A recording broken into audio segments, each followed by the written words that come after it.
Hey, college math, welcome back. Here's our second section for chapter 4, section 4.2. We're going to talk about exponential growth and decay, right? We're also going to talk about decay. That's kind of included. So we're going to come up with an equation that models exponential growth decay and use the exponential growth model that we'll find to find out more information about different scenarios. Okay, technically different scenarios that are modeling exponential growth or decay. So a quantity grows exponentially or decays exponentially if it's growing or decaying by a percentage rate of change. So here we're kind of looking for more percentage rate, like this is growing by 12% or decaying by 1.7%. Those kinds of ideas to see, oh, okay, yeah, that's definitely exponential change, okay? And we've already kind of gotten to see a little bit about what exponential growth and decay looks like in our algebra review sections. Okay, so that was pretty good that we did that before this. So let's look at our model. It's going to look a little different from what we've been working with so far. Okay, so our exponential growth model is y is equal to y naught times 1 plus r to the x power. Okay, so that is our exponential growth model. And it looks pretty different from the one we were used to, the a times b to the x. But it's kind of the same, right? The same structure. Our y naught is still the initial value. Okay. The b is this whole thing right here, this 1 plus r. We called b our base. There's a little bit more to it. B is actually called the growth factor, whereas r is called the growth rate. And we kind of care more about the growth rate. And we're usually told the growth rate more typically than we're told the growth factor. Okay. And then x and y are our variables that x is our independent, y is our dependent. X most often will be time. Typically time, but not always. Sometimes it might be a different one, right? So just kind of be aware of that. But most often than not, we're going to have x be the time. Okay. Cool. So now let's just jump right in and see if we can use this in some of our situations here. Example 1, a city's population is growing at a rate of 1.6% per year. The initial population in 2010 was 125,000 people. Okay, so write an equation that models the situation. So then our equation, that's y equals y naught 1 plus r to the x power. Okay, so let's see what each of these fills in as. Y, we're going to leave that one alone because that's going to be the dependent variable. Y naught, r, and x. We're also going to leave x alone because that's going to be the our incrementation, right? When we solve for certain numbers of population during certain times, okay? Our y in this case is going to be the population. And if you notice our x, since that's time, our starting point is 2010. So what we're going to say is we're going to say years after 2010, because we're not going to want to plug in 2010, 2030, 2050 in for x because that's going to be kind of really hard to deal with. Okay, we're going to want to plug in small numbers. So that's why we define x to be years after 2010. We'll see what that means in part B. Y naught and r. Y naught's the initial value, our initial population in this case, 125,000. Our r is 1.6% per year. We don't want to write it as a percent, we want it as a decimal, so 0.016. So then our equation is y is equal to 125,000, 1 plus r, so 0.016 to the x power. We're going to leave x alone. So then our final equation is y is equal to 125,000 times 1.016 to the x power. So now you can kind of see how it's like our a times b to the x, right? We just had to put an intermediate step so that, since we're not just given the b, we're given the r. Now we have a way to get to the b. Okay, so here's our equation. This is what we're going to use in part B. What will the population be in 2030 if the growth rate persists? What about in 2050? Okay, now here's where this definition of X is important. Like I said, I don't want to plug in 2030. I don't want to do this for the year 2030. I do not want to do Y is equal to 125,000, 1.016 to the power of 2030, because your calculator actually won't even be able to handle that. It'll break. It won't break, but it'll say error, overfill or overflow, because that's a big number. Okay. So how do we circumvent that? We define X as the year after the number of years after 2010, because then what does that mean for 2030? This is 20 years after 2010. So my equation is actually going to be 125,000 times 1.016 to the power of 20, because 2030 is 20 years after 2010. Sorry, I just popped my knuckle straight into the microphone. I apologize. So then that is what we put into our calculators or into decimals, whatever you are planning on using here. I'm going to use decimals because it's the thing I have most readily available. So we're going to go straight into that. Let me change my share right there. So we have 125,000. Let me pull up this keyboard since that's what you'll see on your end. Left parentheses 1.016, right parentheses, use this a to the b button to get up in the exponent, 20. And there is our answer right there, 171,705.49. But then here, since we're talking about people, whenever you're talking about living things, people, animals, bugs, living like items or things that it wouldn't make sense to say 0.75 of a desk, right? You're always just gonna round up no matter what. Even if it's less than 0.5, that decimal, always just round it up when it's an object or a person, something it wouldn't make sense for you to have half of, right? So we're gonna go to our whiteboard. Okay. And so from our calculator from decimals, this is approximately 171,000. I already forgot the number. 706 in this case. Okay. 706. And our units here is people. Make sure you include your units. Okay. So that's the answer to that one. We do the same thing for 2050. Okay, year 2050. Y is equal to 125,000 times 1.016 to the, how many years after 2010 is this? This is 40 years. Okay, so now we're gonna head back to Desmos or go to your graphing calculator, and we're gonna change this 20. You can press onto that 20 with your finger on your iPad. We're just gonna change that to 40 instead of doing a whole new line. Ooh, not 400 though, 40. So our answer is 235,863, because we're gonna round that up no matter what. Okay, so 235,863. Let's see if I can remember that. 235,863 people. Okay, did I get that right? Did I remember that correctly? Yes, okay. Cool, so that's not too bad. That's just kind of plugging in numbers into the equation. Let's try another example. The population of a city has been experiencing a decline at a rate of 1.6. That's the same rate, but now we're decline each year since 1956. Currently, so right now in the year 2021, the population is 305,258. Find the initial population of the city. Oh, okay, so now we're looking for something different here. Let's write down our equation. Y is equal to Y naught, 1 plus R to the X. Okay, so Y in this case, Y is actually the final amount.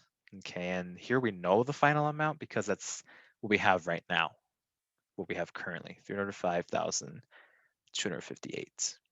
Y naught is the thing we don't know, our initial value. So that's our mystery. That's what we want to solve for. Okay, we can always use this as a function, or we can use this as an actual equation, okay? We have our growth rate. It's a decline. So we're gonna need to make this R negative. Whenever you see decay, decrease, decline, something that insinuates it's getting smaller, make sure that you make your rate negative. So this is gonna be a negative 0.016. And then our X, we do know that, okay? X is gonna be the number of years since 1956. Always use that as your starting point.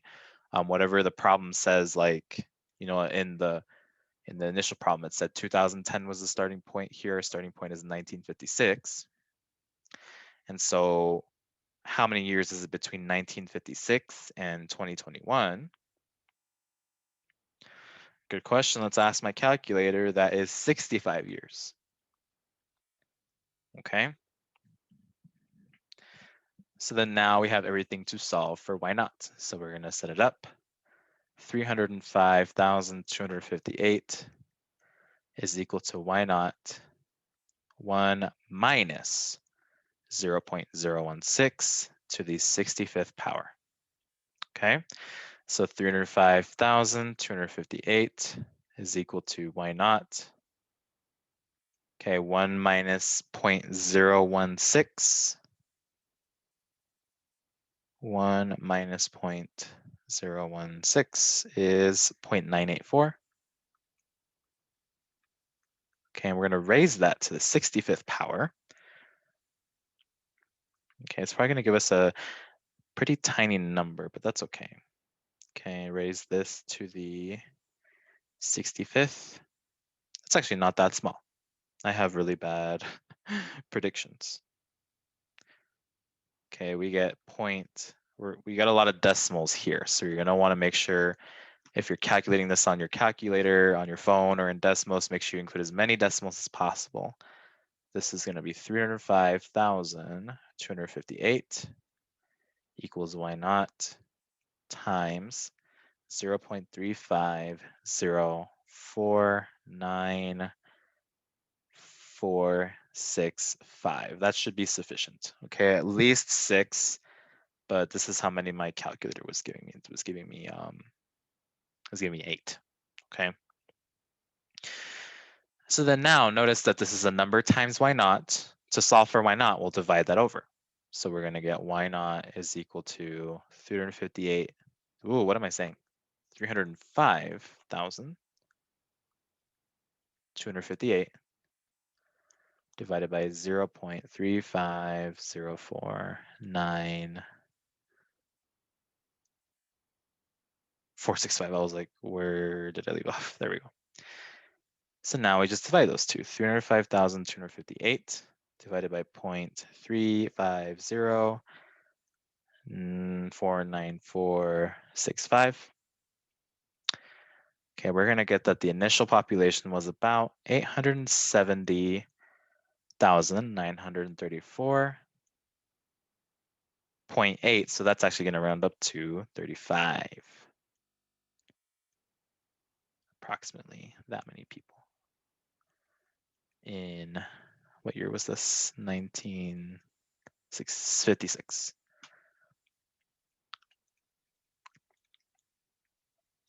Okay, so that's another kind of question you can get asked. Okay, what was the initial amount? How much did you have back in this year if this is how much you currently have? Okay, whenever you get that kind of question, if you have this much right now, how much did you used to have? This is the setup. Okay, one last example.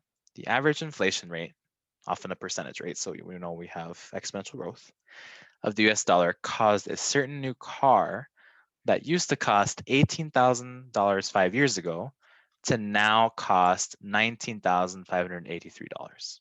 Calculate this average inflation rate, okay? Since we know it's a percentage rate, we know this is exponential growth, so we're gonna use that equation up there. Y equals Y naught, 1 plus R to the X, okay? Initially, this car cost $18,000. Okay, so if we set up our variables to see what we're solving for, initially it cost $18,000. It now costs $19,583. $19,583. I said that out of order. So y naught is the 18,000. Y, the ending amount, is 19,583. The rate is what we're solving for, the percentage rate of inflation. And then x, this is a time period of 5 years. Okay, so let's write out our setup. We have 19,583 equals 18,000 times 1 plus r. We're solving for r in this case, raised to the 5th power. Okay, we need to get to r. It's trapped by this raised to the 5th power. So we're going to get as close to that as we can. First thing we need to do is divide by 18,000 in that case. Okay, let's do that on both sides. Okay, so 19,583 divided by 18,000 is not a terribly long decimal, but it's pretty long. 1.0879444. Okay, and actually there's one more 4. 4 fours is equal to 1 plus r to the 5th. I want to get rid of this 5th power. I'm going to start over here in a new color. 1 plus, and I'm going to switch the sides just so I know that I'm solving for r. 1.0879444. I want to solve for r. It's trapped by this 5th power. Okay, to get rid of this 5th power, I want it to be a 1, because then 1 plus r to the 1st power is just 1 plus r. Okay, I don't want it to be 0 because then it just gets reduced down to 1 and I get rid of the r on accident. I want to somehow make this 5 a 1. Well, I can't subtract because that doesn't make sense to subtract in the exponent. What I can do, and what I want to do because I'm able to do this to both sides, is raise both sides to the 1/5 power. Okay, I'm allowed to do that to both sides, and that's in my advantage, in my favor, because 5 times 1/5 is 1. And that's what I wanted, okay? Because 5 times 1/5 is 1. So then this just becomes 1 plus r equals 1.0879444 to the 1/5 power. And this is something we can do in our calculators, in decimals or in your graphing calculator, your personal calculator, whatever you have, right? Before we do that, though, the last step is to subtract this 1 over. I get r is equal to 1.08794444 to the 1/5 power minus 1 from whatever that is. Let's quickly do that in decimals just so we can see what that would look like. Okay, where is my decimals? There it is. Okay, we'll start a new line. So we got left parentheses because we're going to raise this huge thing to an exponent. 1.0, I already forgot the number. 0879, even though I said it so many times. This is 1.08, oopsie, 794444. Close parentheses to the power of, we're going to use, we can actually just do 1 divided by, it'll do it in the exponent. Notice how it's stayed in the exponent. Divided by 5. Okay, that's the power to the 1/5. And then we're going to right arrow out of the exponent, minus 1. And there it is. Okay, it looks like it's about 1.7% because it's going to be 0.017. Move the decimal place over twice, we get 1.7% about. Okay, and it's pretty close to that. Okay, so our answer ends up being 0.017 approximately. So our average growth rate is about 1.7%. Okay, so this is kind of a new thing. Maybe you should have done this in algebra 2, but that was a long time ago, right? This idea right here of getting rid of the exponent to get to the variable inside, I do that by taking 1 over whatever that exponent is, right?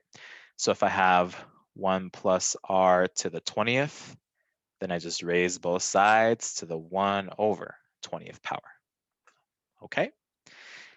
There is section 4.2, you guys. All right, I will see you in the next one, section 4.3. Okay? Have a great rest of your day.